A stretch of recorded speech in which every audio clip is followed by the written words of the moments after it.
What it do, my Elvis fans? We back at it again with an Elvis reaction, and today we're gonna do the tragic real life story of Elvis from WatchMojo.com. I love this channel because they're always giving facts, truth. So let's just get right into it. Appreciate y'all. Really, Elvis was all about the music, and people did not get that.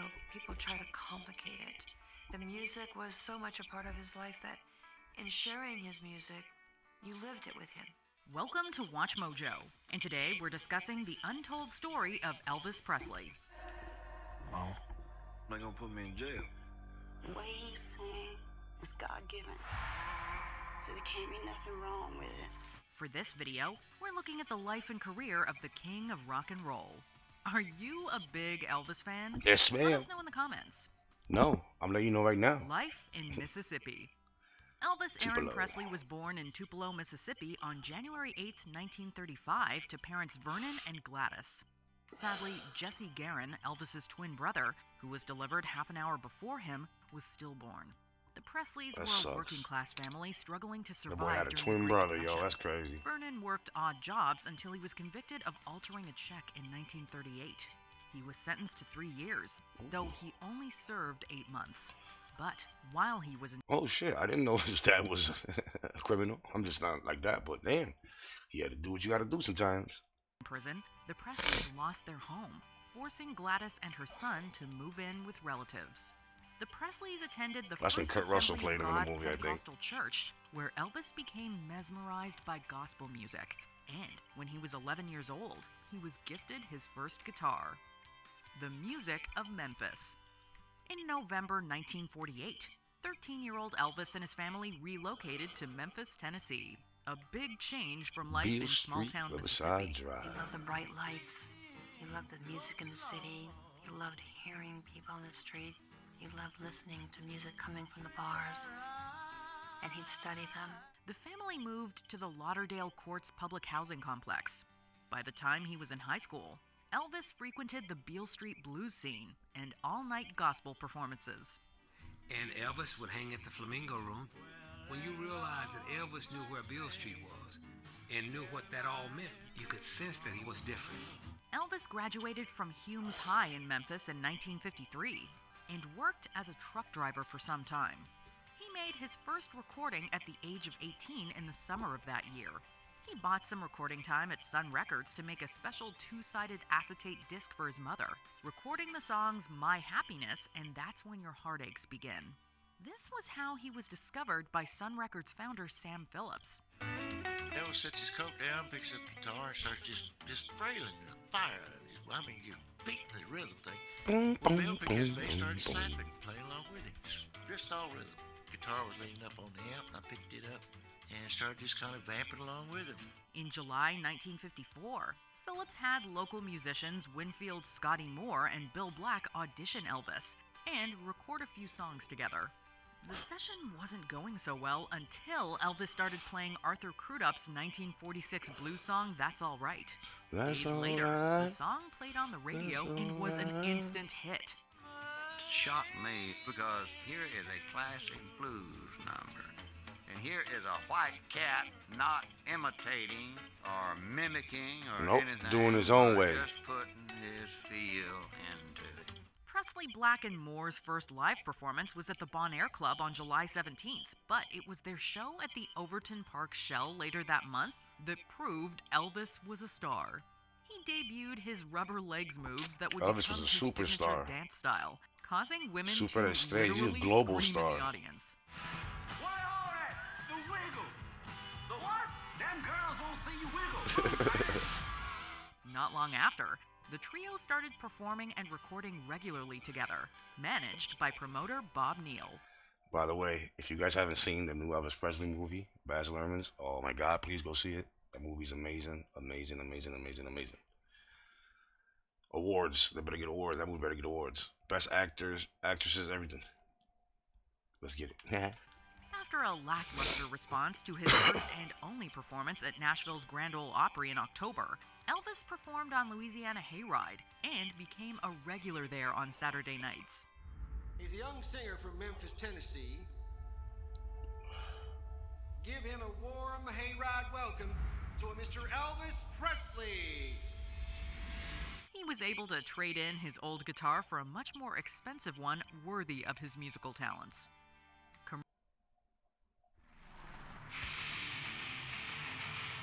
I guess we need ads sometimes, you know what I mean? Commercial success and controversy. In 1955, Elvis was discovered by music promoter Colonel Tom Parker, who became the singer's special advisor and landed him a record deal with a bigger label, RCA Victor. Colonel knew how to do it, had the contacts with the show in New York, the Tommy Dorsey show. RCA didn't seem to be able to secure TV performances, and eventually Colonel Parker secures Elvis' 4 shows to coincide with the release of the record in January. Elvis's first... This is off topic, but one thing in the movie I noticed is Tom Hanks playing Colonel Parker. I've seen interviews of Colonel Parker. He doesn't sound like the way Tom Hanks sounds, just to be honest. And let me know if you haven't watched the movie. And I don't know, he has like an accent in the movie. And when I listen to Colonel Parker, he doesn't have an accent to me. Million-seller Heartbreak Hotel debuted on January 27, 1956, and the next day, he made his national television debut on Stage Show. In March, Parker officially became Elvis's manager and quickly took control of everything, making sure he earned a big paycheck with every deal. In the Colonel's view, whatever the songs were, whoever played on it didn't matter. It was Elvis. It was, in his mind, about the merchandise. He always called it the merchandise. And that's what it was to him and to RCA. Later that month, Elvis's first studio album was released, and the singer went on to appear on The Milton Berle Show. He also did a 2-week Vegas residency, although the older conservative audiences there were decidedly unimpressed. Also understand that in the 50s, when Elvis started singing black music, which young kids could hear on the radio but not buy, suddenly it became a political issue. Suddenly the music was jumping the race line. But Elvis wasn't only into music. He also wanted to be a movie star. Parker secured him a 7-picture deal with Paramount, and clearly they made the right decision because his first... I mean, in his own right, he is a movie star too, so... We had, what, how much movie? 30 movies, something like that? More 60 movies, something like that? I don't know. But he, in his own right, he is a movie star. He's a global star. Film, 1956's Love Me Tender, was a hit. Love me tender, love me long. Before it was released in November, Elvis had already appeared on The Ed Sullivan Show, which arguably cemented his status as a celebrity. Hell yeah. Elvis Presley's style put him at the center of controversy with the older crowd, including politicians, producers, and even other artists. His sound was his own version of the black gospel music and rhythm and blues that he loved growing up. But for white audiences, it was something new and different. Elvis and Elvis's music pointed to black culture and said, this is something that's filled with the force of life. If you want to be a complete and fulfilled person, if you want to be an American, this is something you need to pay attention to. Elvis's provocative moves and gyrating hips sent fans into a frenzy. He was told to tame his act, and was filmed from the waist up during his third Ed Sullivan appearance on January 6th, 1957.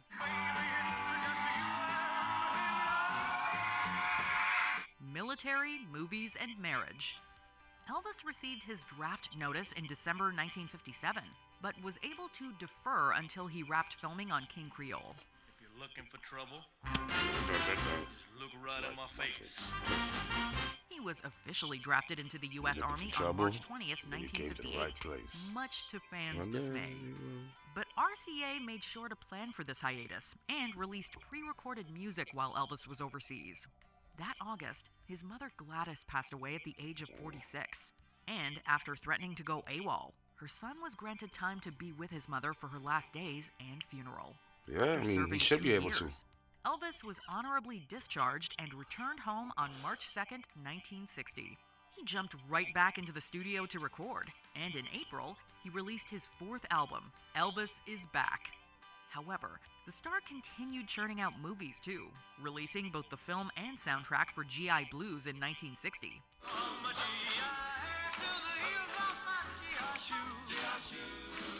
In fact, he dedicated much of the decade to movies, starring in roughly 3 productions a year, while also recording soundtracks for many of them. Blue Hawaii, Girls, Girls, Girls, and Viva Las Vegas are 3 of the most well-known in his filmography.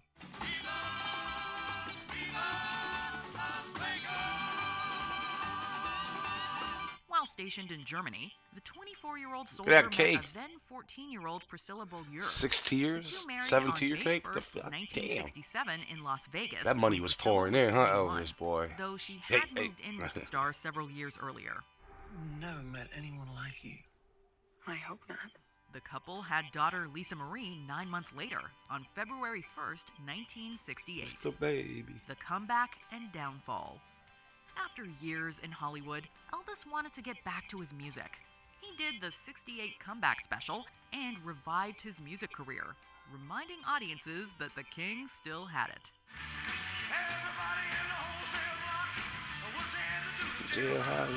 In 1969, he began performing consistently sold-out shows in Las Vegas. But Elvis's growing substance use disorder marked the beginning of the end. To me, no matter how frustrating the lapses in his career have been, he remains an artist. Problems in Elvis and Priscilla's marriage led to infidelity, allegedly on both sides. And after separating in February 1972, their divorce was finalized in October 1973. The performer's health was in decline, and he appeared heavily under the influence on several occasions. In 1973, he overdosed twice, with one time resulting in a coma. But Elvis didn't want to slow down, and instead continued to perform while suffering from a myriad of health issues, including... Listen, man, you can't slow a guy down if that's all he knows. That's all he knows. That's his job. That's all he knows, is singing. So that's what he's gonna do, he's gonna sing. You know? Simple. That's why he's the GOAT. I don't care what anybody says. Come hit me. Hypertension and glaucoma. I think he's feeling very hurt. He's very down. He's very alone. He doesn't understand what's happened to music. He got left out of that. He had become a thing. He was no longer Elvis Presley. He was Elvis. After a few more years of grueling tour schedules and concert specials, Elvis performed what would be his last concert. On June 26, 1977, the King played in Indiana and closed out the night with Can't Help Falling in Love. I can't help falling in love. Yeah, everybody was saying that he forgot his lyrics. Nah, man, I think he did it on purpose, man, just to put a little entertainment into there, a little comedy. That's all that was. Tragic death. On August 16, 1977, Elvis Presley was found unresponsive by his then-girlfriend, Ginger Alden. Though people continued to speculate and theorize, his cause of death was determined to be heart failure, most likely related to his substance use issues and poor health. A funeral was held 2 days later at his home, Graceland, where he was buried next to his mother and grandmother on the property. He was just 42 years old. If he were here today, looking outside and seeing all the people that still loved him, missed him, he would, I don't know, he wouldn't believe it. Before we continue, be sure to subscribe to our channel and ring the bell to get notified about our latest videos. Yeah, guys, subscribe to their channel. They actually got good content. For occasional videos or all of them. If you're on top 5 stuff, sure top 10, top 20. And switch on pretty cool. Legacy and cultural impact. Elvis Presley is people one imitate him today to this day. The most influential and recognizable artists of all time. Sophie Turner and Joe Jonas tied the knot with an Elvis impersonator.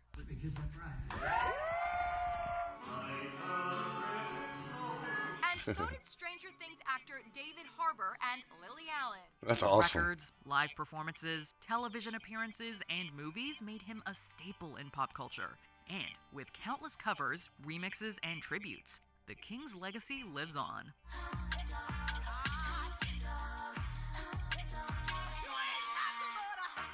Unfortunately, Elvis has also become a punchline, particularly because of how his appearance changed in his later years as his health suffered.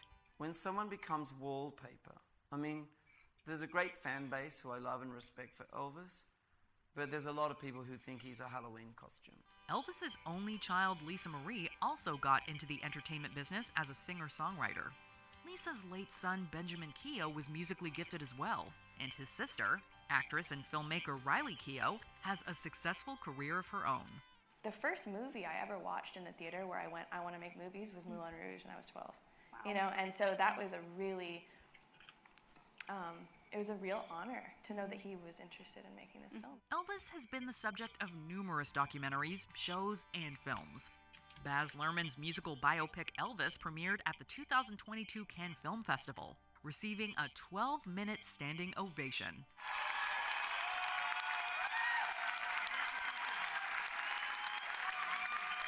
The film follows the rising star from his youth into older adulthood, with actor Austin Butler in the titular role. Luhrmann focuses on the relationship between Presley and his controlling manager, Colonel Tom Parker, played by Tom Hanks. In that moment, Elvis the man was sacrificed, and Elvis the God was born. I'm gonna show you what the real Elvis is like tonight!